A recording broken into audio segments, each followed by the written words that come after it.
Welcome back. Phone tapping కేసులో సంచలన విషయాలు వెలుగులోకి వచ్చాయి. కీలక నిందితులైన ప్రభాకర్ రావు, ప్రణీత్ రావులను సిట్ విడివిడిగా విచారిస్తోంది.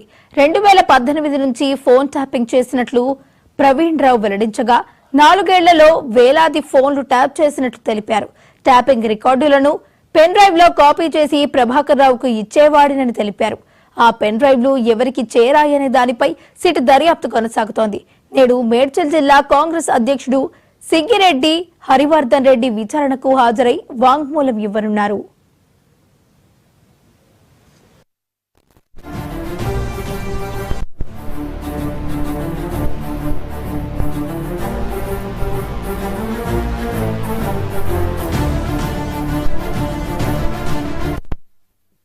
ఫోన్ ట్యాపింగ్ కేసులో సంచలన విషయాలైతే వెలుగులోకి వచ్చాయి. కీలక నిందితులైన ప్రభాకర్ రావు అలాగే ప్రణీత్ రావులను సిట్ విడివిడిగా అయితే విచారిస్తోంది. ఇక ఇదే అంశానికి సంబంధించి మరింత సమాచారాన్ని మా ప్రతినిధి సుచిత లైవ్ లో అందించడానికి సిద్ధంగా ఉన్నారు. సుచిత, చెప్పండి. ఫోన్ ట్యాపింగ్ కేసులో కీలకంగా మారుతున్న విషయాలు అయితే రాబోతున్నాయి బయటికి. అంటే ప్రణీత్ రావు, ప్రభాకర్ రావు అయితే చాలా గట్టిగా పోలీసులు విచారణ చేశారని చెప్పారు. ఇద్దరు చెరొక 5 సార్లు ఇప్పటికీ విచారణకు హాజరయ్యారు. అయితే ఈరోజు ప్రభాకర్ రావు 6వ సారికి విచారణకు హాజరవ్వాల్సింది. కాబట్టి ఇప్పటికైతే జూబ్లీస్ పోలీస్ సిట్ ముందుకు అయితే విచారణకు హాజరవ్వలేదు.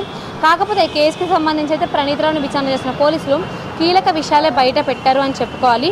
అంటే ప్రభాకర్ రావు ఆదేశాల మేరకే ఫోన్ ట్యాపింగ్ చేస్తున్నామని, అది కూడా అంటే ఫోన్ ట్యాపింగ్ చేసే రికార్డులు ఏవైతే ఉంటాయో అవన్నీ కూడా అంటే పెన్ డ్రైవ్లలో సేవ్ చేసే పెన్ డ్రైవ్ అన్నీ ప్రభాకర్ రావుకి ఇచ్చేవాడని కూడా ప్రణీత్ రావు వెల్లడించారు. అయితే పూర్తి కేసుకి సంబంధించి మనం చూసుకున్నట్లయితే ప్రణీత్ రావు ఇచ్చిన పెన్ డ్రైవ్లన్నీ ఎక్కడి వరకు వెళ్ళాయి, ఎవరికి ఇచ్చారు అన్న కోణంలో అయితే ప్రభాకర్ రావు మీద విచారణ చేయబోతున్నారు. కానీ ఇప్పటికైతే ప్రభాకర్ రావు ఇంకా సిట్ ముందుకు ఈరోజు విచారణకు జూబ్లీహిల్స్ పోలీసులకు హాజరవ్వలేదు. అంటే పూర్తిగా ఈ కేసుకి సంబంధించి మనం చూసుకున్నట్లయితే రాష్ట్ర వ్యాప్తంగా ఉన్న 2018 నుంచి రాష్ట్ర వ్యాప్తంగా ఉన్న కాంగ్రెస్, బీజేపీ నేతల ఫోన్లే కాకుండా బీఆర్ఎస్కి సంబంధించిన నేతల ఫోన్లు కూడా ట్యాపింగ్ జరిగాయని అయితే ఆరోపణలు బయటకు వస్తున్నాయి. అయితే దీనిలో భాగంగా హరీష్ రావు, బీఆర్ఎస్ నేత హరీష్ రావు ఫోన్ కూడా ట్యాపింగ్ జరిగింది. దానివల్లే బీఆర్ఎస్ శ్రేణులు ఆయన దూరం పెట్టారు మొదటి నుంచి, అంటే మధ్యలో చాలా రోజుల వరకు అని కూడా ఆరోపణలు బయటకు వస్తున్నాయి. అయితే ఈరోజు మనం జూబ్లీహిల్స్ పోలీస్ స్టేషన్లో చూసుకున్నట్లయితే వరంగల్కి సంబంధించిన కాంగ్రెస్ నాయకులు బిల్లా సుధీర్తో పాటు మేడ్చల్ జిల్లా కాంగ్రెస్ అధ్యక్షులు సింగిరెడ్డి హర్షవర్ధన్ రెడ్డి అయితే ఇక్కడ విచారణకు హాజరయ్యారు. సాక్షులుగా విచారణకు హాజరయ్యారు. దాదాపుగా సగటున రోజుకి 10 మందిని అయితే విచారణకి పిలుస్తున్నారు. సాక్షులుగా పిలిచి విచారణ చేస్తుంది. అయితే టెలికాం సంస్థల దగ్గర నుంచి ఇన్ఫర్మేషన్ ఏదైతే ఉంటుందో, అంటే ఎవరెవరి ఫోన్లు ట్యాప్ అయ్యాయి అన్న ఇన్ఫర్మేషన్ తీసుకొని వాళ్ళని విచారణకి, చాలామందికి అట్లీస్ట్ వాళ్ళ ఫోన్లు ట్యాప్ అయ్యాయి అనే విషయం కూడా వాళ్ళకి తెలియని చాలామంది అయితే ఉన్నారని చెప్పుకోవాలి. అయితే వీళ్ళని ఎవరినైతే ఇప్పుడు కాంగ్రెస్ కానీ బీజేపీ కానీ నేతలు ఉన్నారో వాళ్ళ ఫోన్ ట్యాపింగ్ చేశారో, వాళ్ళ ఫోన్ ట్యాపింగ్ చేసే మావోయిస్టులకు సలహాదారు అని చెప్పి ఫోన్ ట్యాపింగ్ చేశారు కదా, ఆ మావోయిస్టులకు సలహాదారు అని చెప్పిన వాళ్ళని 7 రోజులు మాత్రమే వాళ్ళు ఫోన్ ట్యాపింగ్ చేయడానికి అయితే అవకాశం ఉంటుంది. కాకపోతే 7 రోజుల కన్నా ఎక్కువ రోజులు చేసిన పర్మిషన్ లేకుండా ఎలా చేశారని చెప్పి ప్రశ్నిస్తున్నారు. అలాగే అంటే మావోయిస్టులకు సలహాదారులకు వీళ్ళు నిజంగానే ఉంటే దానికి సంబంధించి వాళ్ళ మీద కేసు ఎందుకు నమోదు చేయలేదు అని కూడా ప్రశ్నిస్తున్నారు. అంటే పూర్తిగా అసలు ఈ కేసుకు సంబంధించి 6గురు ఎవరైతే ఉన్నారో, శ్రవణ్ రావు, భుజంగరావు, ప్రణీత్ రావు, తిరుమల రావు, ప్రభాకర్ రావు, మొత్తంగా వీళ్ళ 6గురిని కూడా సిట్ ఇప్పటికే విచారించింది. కాకపోతే అందరినీ అంటే పూర్తిగా శ్రవణ్ రావు రాకముందు అయితే అందరూ శ్రవణ్ రావు చెప్పిన ఆదేశాల మేరకే ఫోన్ ట్యాపింగ్ చేశామని చెప్పుకుంటూ వచ్చారు. కాకపోతే ఇప్పుడు ప్రభాకర్ రావు విచారణకు హాజరయ్యాక అయితే లేదు, ప్రభాకర్ రావు ఆదేశాల మేరకే మేము ఫోన్ ట్యాపింగ్ చేశామని చెప్తున్నారు.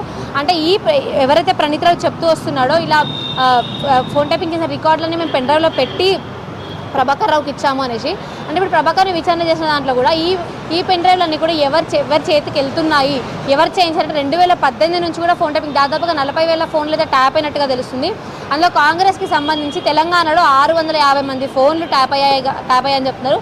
దాదాపుగా ఈ ఫోన్ ట్యాపింగ్ వ్యవహారంలో అంటే 2018లో కాంగ్రెస్ ప్రభుత్వం ఓడిపోవడానికి కూడా ఈ ఫోన్ ట్యాపింగ్ వ్యవహారమే కారణం అంటే కాంగ్రెస్ నేతలు ఆరోపణ వ్యక్తం చేస్తున్నారు. పూర్తిగా అంటే ఇప్పుడు బీఆర్ఎస్ ప్రభుత్వమే ఫోన్ ట్యాపింగ్ చేయించిందని, ఆ ఫోన్ ట్యాపింగ్ చేయించడం వల్ల 2018లో మా ప్రభుత్వం పడిపోయిందని కూడా చెప్పారు.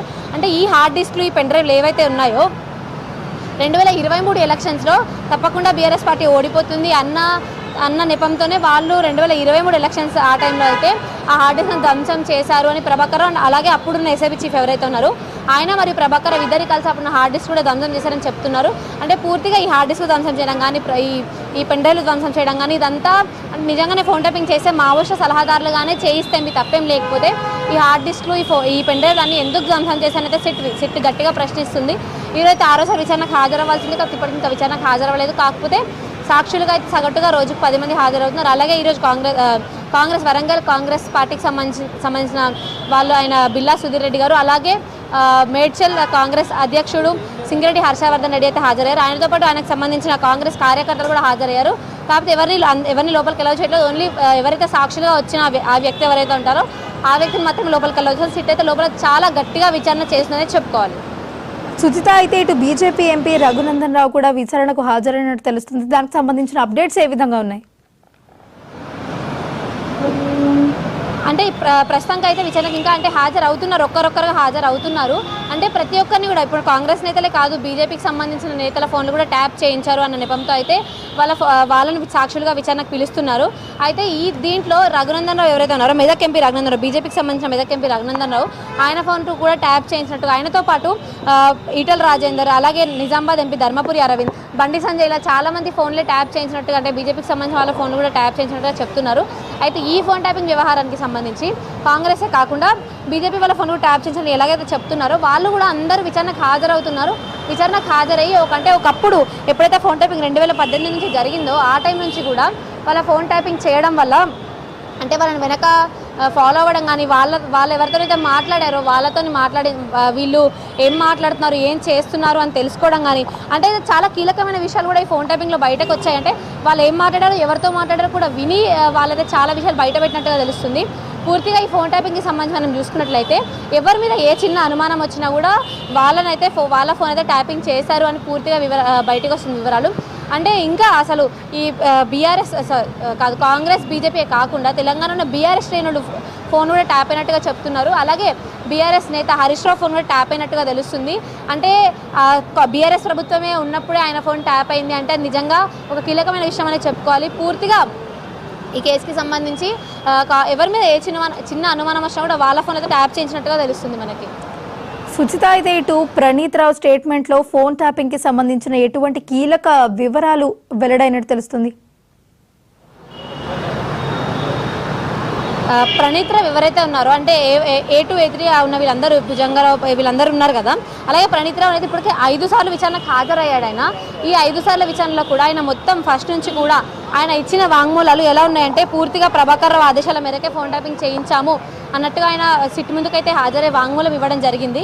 అయితే ఈ ప్రణీత్ రావు మొత్తంగా పూర్తిగా నిన్న మొన్న విచారణకు హాజరై అంటే ఈ ఏవైతే ఫోన్ ట్యాపింగ్ చేయించి రికార్డులన్నీ ఉంటాయో ఆ రికార్డులన్నీ పూర్తిగా పెన్ డ్రైవ్స్గా చేసి అంటే పెన్ డ్రైవ్స్లో కాపీ చేసి అవన్నీ తీసుకెళ్ళి ప్రభాకర్ రావుకి ఇచ్చాము అని చెప్తున్నారు.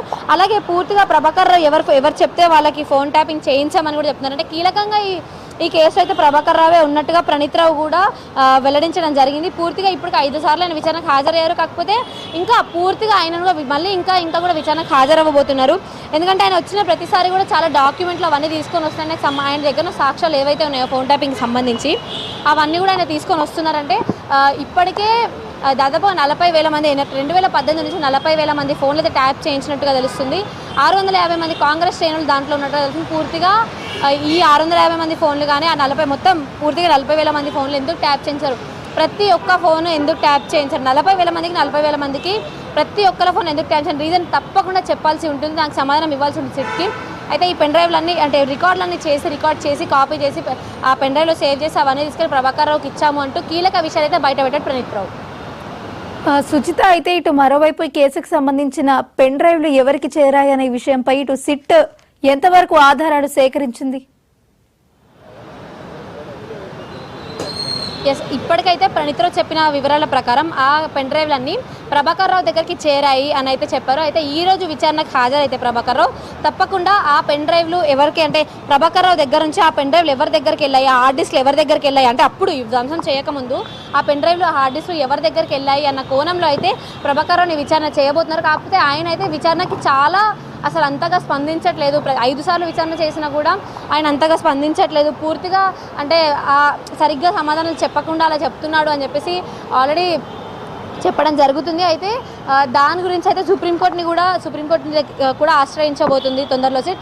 ఎందుకంటే ఆయన కనుక తప్పకుండా సిట్కి కనుక ఆయన స్పందించి సరిగ్గా సమాధానాలు చెప్పి విచారణలో గట్టిగా సమాధానాలు చెప్పకుండా కరెక్ట్ అని చెప్పాల్సిన సమాధానాలు సరైన సమాధానాలు చెప్పకపోతే తప్పకుండా సుప్రీంకోర్టుని అయితే ఆయన ఆశ్రయించబోతుంది సిట్. ఎందుకంటే ఆయన చెప్పిన సమాధానాల ఆధారంగానే అసలు ఫోన్ ట్యాపింగ్ వెనక ఎవరున్నారు, వెనక బడా నేతలు ఎవరు చేయించారు అనేది ప్రభాకర్ రావు నోరు విప్పితేనే బయటకు వస్తుంది. తప్పకుండా అంటే ప్రభాకర్ రావు ఇప్పటికైతే విచారణకు అంతగా సహకరించట్లేదు అనేది సిట్ వెల్లడిస్తుంది. తొందరలో సిట్ సుప్రీంకోర్టుని కూడా ఆశ్రయించబోతుంది. ఎందుకంటే ప్రభాకర్ రావు సరిగ్గా విచారణకి స్పందించట్లేదు కాబట్టి. సుజిత, అయితే ఇటు సింగిరెడ్డి హర్షవర్ధన్ రెడ్డి వాంగ్మూలంలో ఎటువంటి అంశాలు ప్రముఖంగా ఉండవచ్చు? అంటే ఇప్పుడు ఆయననే ఒక సాక్షిగా పిలిచారు. సింగిరెడ్డి హర్షవర్ధన్ రెడ్డి ఎవరైతే మేడ్చల్ జిల్లా కాంగ్రెస్ అధ్యక్షుడు ఉన్నారో ఆయననే ఒక సాక్షిగా పిలిచారు. సాక్షిగా పిలిచినప్పుడు ఆయన ఫోన్ ఇంతకుముందు ఆయన ట్యాప్ అయ్యిందా, అంటే ఆయన ట్యాప్ అయినట్టు ఆయన ఏమైనా ఫాలో అవ్వడం కానీ అలాంటివి ఏమైనా తెలిసిందా, ఆయనకి ముందుగానే ఆయన ట్యాప్ అయినట్టుగా తెలిసిందా, ఇలా ఆయనకు సంబంధించి వాళ్ళ ఫ్యామిలీ మెంబర్స్ ఎవరైతే ఉంటారో లేకపోతే ఆయన కార్యకర్తలు, ఆయన డ్రైవరు, ఆయనకు సంబంధించిన వాళ్ళు ఎవరైతే ఉంటారో వాళ్ళ ఫోన్ కూడా ట్యాప్ అయినట్టుగా కానీ అంటే పూర్తిగా ఎవరెవరి ఫోన్ ట్యాప్